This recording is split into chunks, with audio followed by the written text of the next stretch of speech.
Halo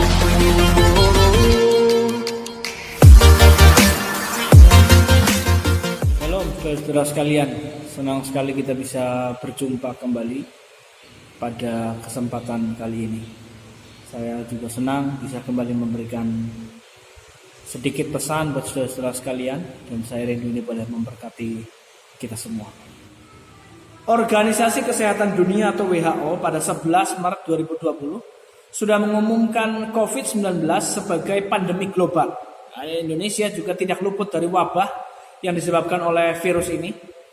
Hingga Kamis 30 April 2020, jumlah kasus positif corona di Indonesia mencapai 10.118 orang.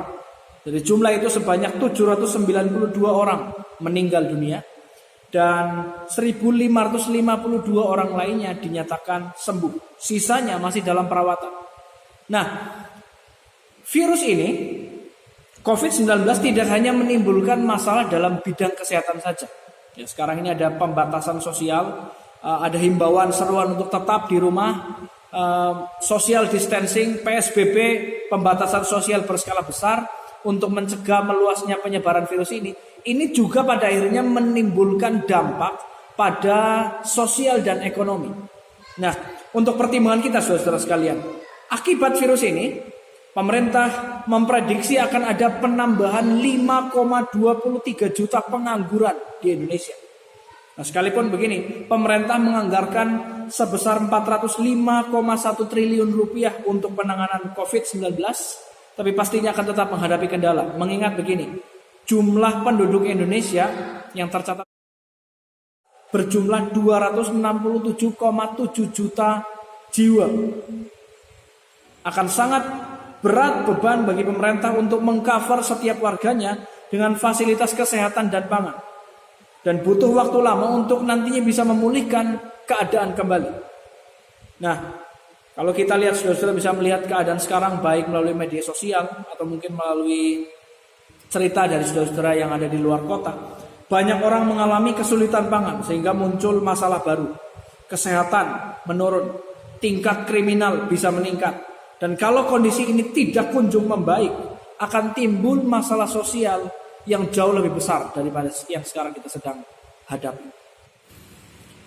Kalau melihat kondisi seperti ini, saudara-saudara, ini kita sebagai manusia akan timbul rasa kasihan, tapi juga kita punya rasa khawatir yang muncul dalam diri kita. Kasihan melihat kondisi sesama yang mengalami kesulitan, tapi juga khawatir akan masa depan kita kalau kondisinya begini terus. Ada banyak ancaman dalam segala bidang.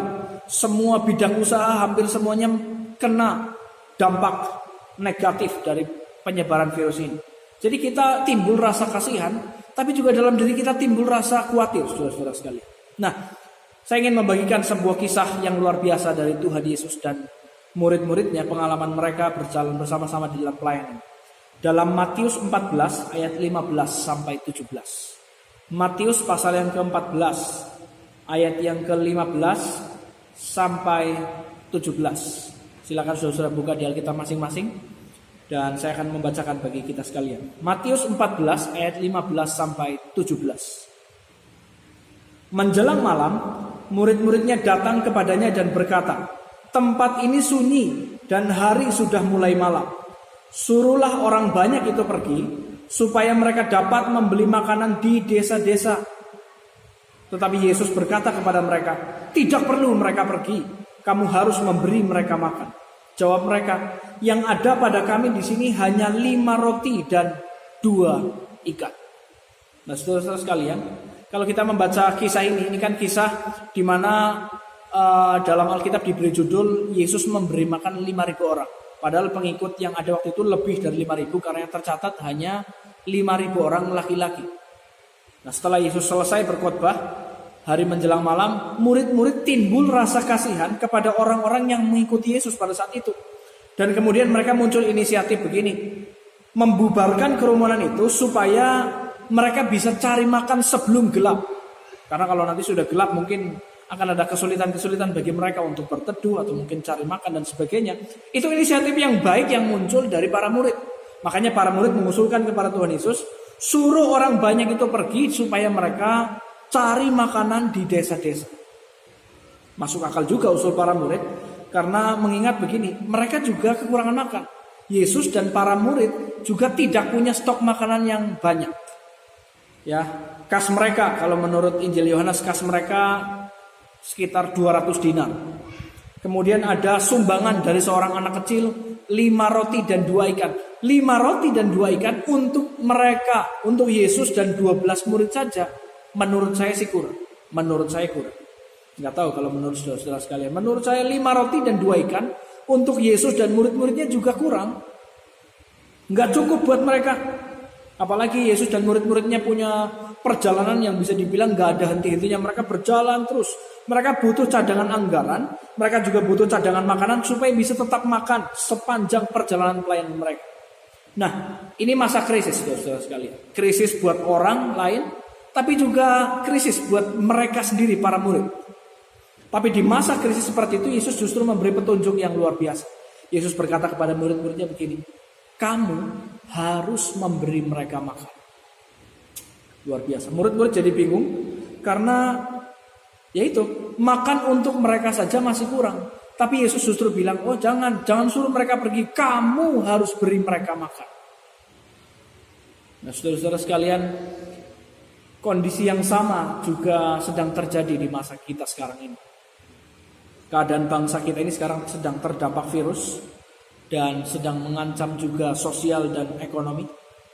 Sementara di sisi lain kita secara pribadi juga ingin tetap berusaha supaya bisa bertahan di masa krisis seperti ini. Kita ingin bisa tetap bertahan. Kalau mungkin prediksi terburuknya sampai tahun depan, kita juga ingin punya usaha-usaha, persiapan-persiapan untuk kita bisa tetap bertahan sampai masa krisis ini selesai. Tapi Yesus memberi petunjuk kepada murid-muridnya begini. Di saat-saat seperti ini, kamu harus memberi mereka makan. Kalau menurut kita begini, saudara-saudara sekalian, peduli amat. Buat saya saja masih kurang kok dibagi-bagi ke orang lain. Akan muncul pemikiran seperti ini, saudara-saudara sekalian. Tapi kalau kita membaca kisah ini, Yesus membuktikan kepada murid-muridnya, setelah mereka memberi makan orang-orang itu, orang banyak itu, justru apa? Sisanya lebih banyak daripada modalnya. Padahal kalau di awal cerita itu, murid-murid mengalami kebingungan loh. Kasih makan kurang, nggak dikasih makan kasihan. Akhirnya mereka punya jalan tengah, suruh mereka pulang cari makan sendiri. Itu menurut saya jalan tengah yang paling adil buat kondisi seperti itu.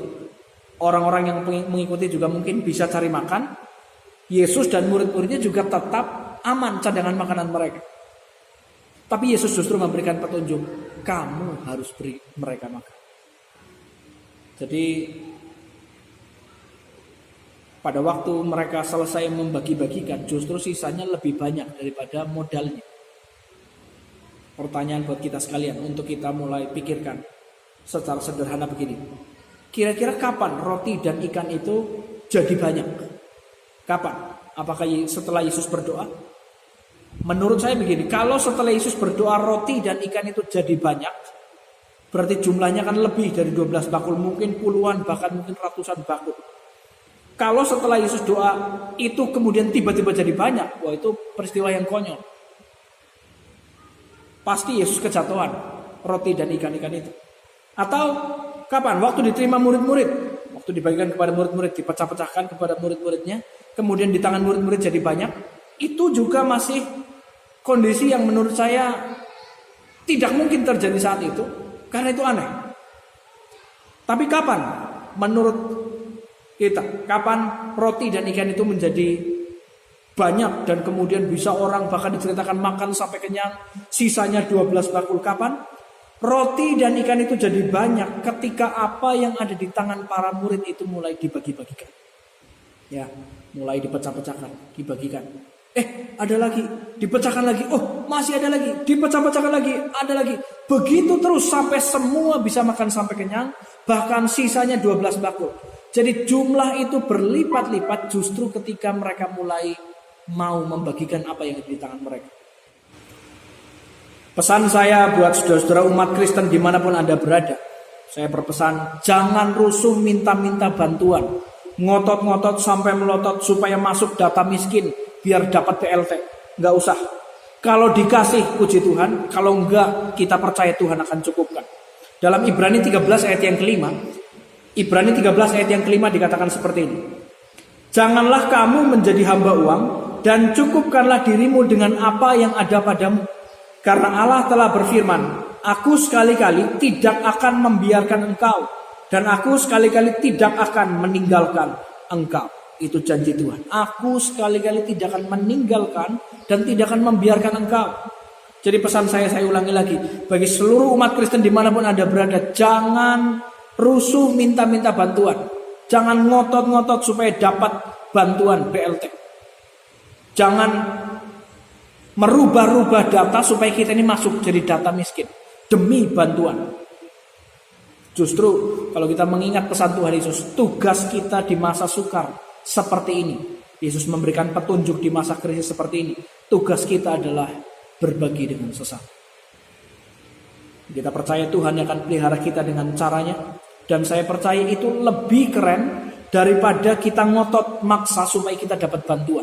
Pemeliharaan Tuhan jauh lebih luar biasa daripada kita memaksakan supaya kita dapat bantuan.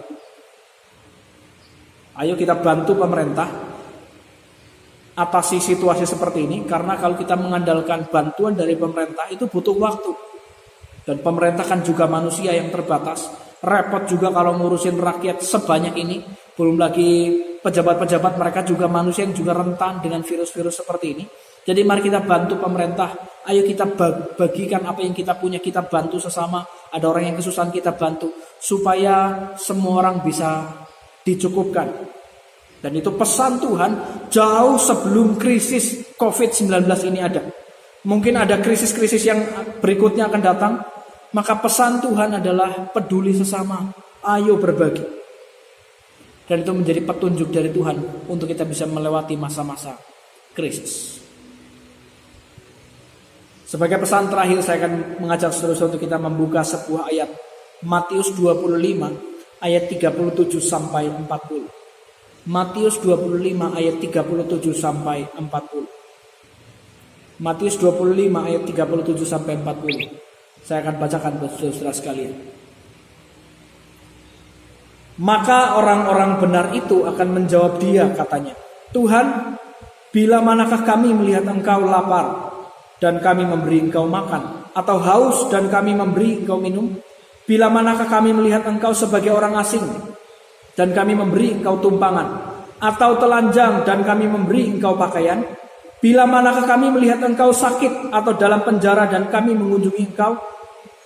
Dan raja itu akan menjawab mereka, aku berkata kepadamu, sesungguhnya segala sesuatu yang kamu lakukan untuk salah seorang dari saudaraku yang paling hina ini, kamu telah melakukannya untuk aku. Jadi saudara-saudara sekalian, kalau saudara mau dicukupkan di masa-masa krisis seperti ini, berbagilah dengan sesama. Sama seperti petunjuk Tuhan dalam menghadapi masa krisis. Kamu harus beri mereka makan. Apa yang Tuhan berikan kepada kita kalau kita diberkati Tuhan. Jangan tutup mata. Jangan simpan untuk diri sendiri. Lihat kondisi sesama yang kekurangan. Bagikan kepada mereka. Sedikit yang kita berikan kepada mereka, Tuhan gak mungkin tutup mata. Dia pasti pelihara kita dengan cara yang sangat luar biasa. Bahkan seperti pengalaman para murid, pada waktu mereka mulai membagikan, justru Tuhan lipat kali gandakan apa yang mereka bagi-bagikan. Tuhan Yesus memberkati.